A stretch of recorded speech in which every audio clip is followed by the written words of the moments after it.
What defines a solid positional opening?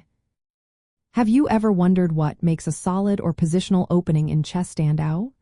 Let's break it down together.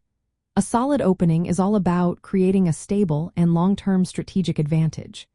It emphasizes controlling key squares, developing pieces in harmony, and creating potential weaknesses in your opponent's position. This style is often favored by players who prefer strategic play over sharp tactical battles.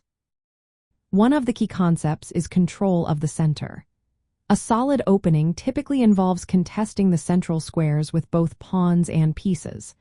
The center is vital because it provides the most mobility and flexibility for your pieces.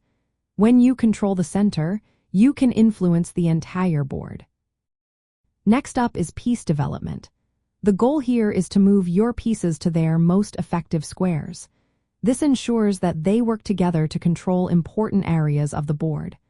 For example, developing knights and bishops to strong central positions can be very effective. Another important aspect is pawn structure. A solid opening aims to create a flexible pawn structure that can support long-term strategic plans. For white, this might mean placing pawns on d4 and c4.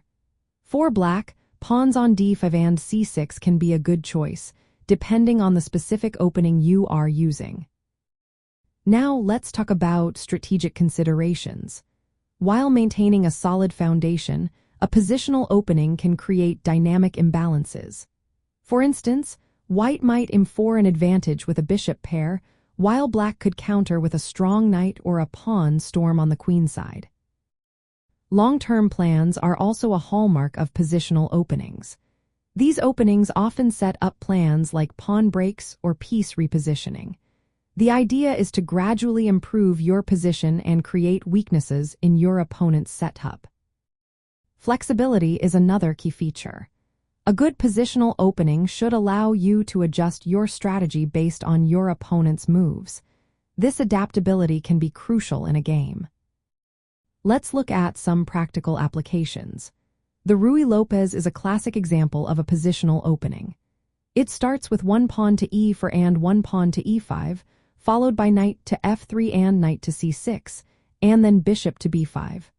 This opening aims to exert pressure on black's position while creating long-term strategic possibilities.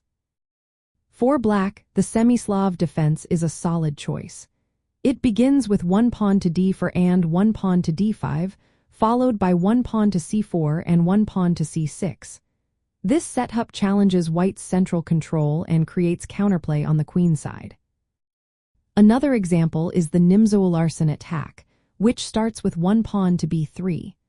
This quieter approach focuses on controlling the queen side and preparing for a strong pawn center. In the context of chess openings and repertoire, a solid positional opening is essential for players who enjoy strategic play. It allows them to build a strong foundation and execute long-term plans without exposing themselves to immediate tactical risks. This approach is particularly useful for those who prefer quieter games and are skilled at managing their pawns and pieces over time.